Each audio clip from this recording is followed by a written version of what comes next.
কখনো কি এমন হয়েছে তোমার সবকিছু ঠিক ছিল কিন্তু ভেতরে একটা ব্যথা ছিল যার কোনো নাম নেই?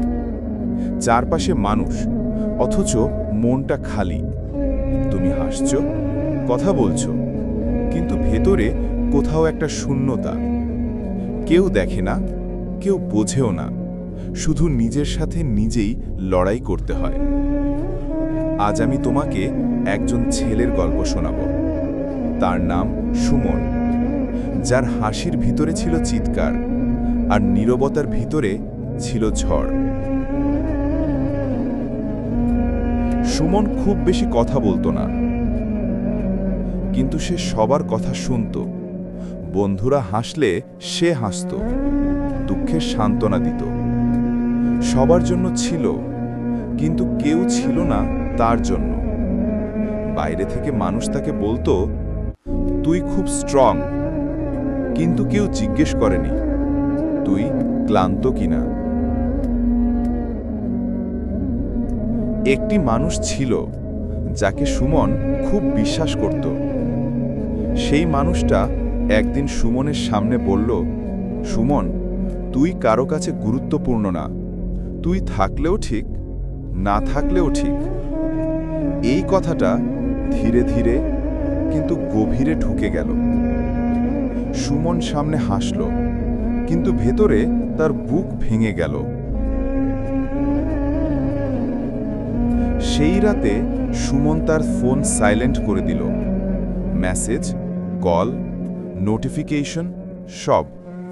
কারণ সে বুঝে গেল, যেখানে তোমাকে খোঁজার মানুষ নেই সেখানে থাকা কখনোই ঠিক না।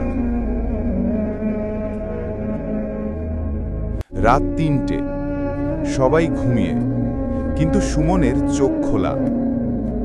সে সিলিংয়ের দিকে তাকিয়ে ভাবছিল, আমি কোথায় ভুল করলাম? আমি এত চেষ্টা করেও কেন কারো কাছে শুধু বিকল্প? তার চোখ ভিজে গেল, কিন্তু শব্দ বের হলো না। চোখের পানি বালিশে মিশে গেল। এটাই নিঃশব্দ কান্না, যা কেউ দেখে না, কেউ বোঝে না। এরপর সুমন ধীরে ধীরে মানুষ থেকে দূরে যেতে শুরু করল। চ্যাটে রিপ্লাই দিল না, কল রিসিভ করল না, পোস্টও করল না। লোকজন বলল, সুমন আগের মতো নেই। কিন্তু সত্যি কথা হলো, যে মানুষ ভেতর থেকে ভেঙে যায় সে তর্ক করে না, সে চুপ হয়ে যায়। কিন্তু চুপ থাকা মানে শেষ না। ওই চুপ থাকার সময়েই সুমন নিজেকে খুঁজে পেল। সে বুঝল, কেউ তোমাকে গুরুত্ব না দিলে তার মানে তুমি তুচ্ছ নও, তার মানে তারা অন্ধ। সে নিজের সাথে বসল, নিজের ব্যথাকে পালিয়ে না বরং সামনে দাঁড়িয়ে দেখল, এবং ঠিক এখানেই বদলে যাওয়ার শুরু। সুমন বদলাতে শুরু করল, কথা কমিয়ে দিল, উত্তর ছোট করল, ভিড়ের থেকে দূরে থাকতে শিখল। এখন মানুষ বলে, সুমন আগের চেয়ে শান্ত কিন্তু শক্ত।